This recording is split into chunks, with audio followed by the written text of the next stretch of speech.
પ્રભુ ઈસુ ખ્રિસ્તના નામમાં પ્રેમી સલામ. Pastor Umesh from Navsari, Gujarat. તમારું ધ્યાન પવિત્ર શાસ્ત્ર બાઇબલમાં લઈ જવા માંગુ છું. રોમિયોને પત્ર પાઉલ પ્રેરિતનો 12મો અધ્યાય અને એમની બીજી કલમ.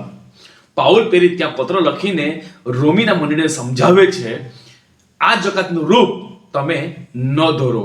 વહલાઓ સવારથી સાંજ સુધી ઉઠીએ ત્યાં સુધી આપણે ચારેય દિશામાં જોઈએ છે તો આખું જગત છે, અને જગતના લોકો જે જીવે છે તે પ્રમાણે જો આપણે જ્યારે જીવવાનું ચાલુ કરીએ છીએ, એમનો મતલબ કે જગતનું રૂપ આપણે ધારણ કરી રહ્યા છે. એટલે પૌલુસ એ રોમીના મંડળીને ત્યાં સમજાવવા માંગે છે, સ્ટોપ કરો, ત્યાં તમે રૂકી જાઓ, તમે થોભી જાઓ.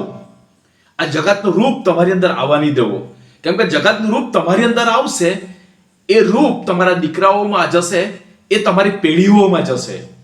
એટલે કે ખ્રિસ્તી જે સમાજ છે એ ખાલી નામનો ખ્રિસ્તી સમાજ બની જશે, કેમ કે આ જગતનું રૂપ આખી પેઢીઓથી પેઢીઓમાં ચાલતું રહેશે. એટલા માટે પૌલુસ ત્યાં સ્ટોપ કરવા માંગે છે કે આ જગતનું રૂપ તમે ધારણ નહીં કરો, કે તમારી અંદર એન્ટ્રી કરવા નહીં દેવો. વહાલાઓ સવારથી સાંજ સુધી જ્યારે ઉઠીએ ત્યારે જોઈએ છે કે જગતના લોકો શું શું કરે છે.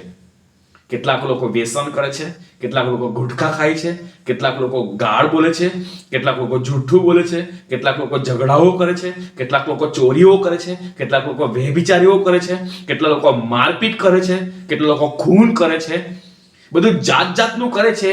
જ્યારે આ બધું જે જગતમાં થાય છે એ આપણી અંદર જ્યારે આવે છે, એમનો મતલબ કે આપણે ખ્રિસ્તમાં બની રહેતા નથી, અથવા કે આપણામાં ખ્રિસ્ત નથી, કેમ કે આપણી અંદર જગતનું રૂપ છે, અને જેની અંદર જગતનું રૂપ છે તેની અંદર ખ્રિસ્ત નથી, ઈસુ પ્રભુ નથી. એટલા માટે જગતનું રૂપ તમારી અંદર તમે આવવા નહીં દો. માછલી એ દરિયામાં રહે છે અને આખો દરિયો એ ખારું પાણીથી ભરાયેલો છે, પણ માછલી એ ખારું પાણીને પોતાના જીવનમાં આવવા દેતી નથી. તેવી રીતના આપણે જગતમાં જીવીએ છીએ, પણ જગતનું રૂપ એ આપણી અંદર આવવા નહીં દઈએ. વહાલાઓ, આ વચન પ્રભુ તમને આશીષ કરે. God bless you.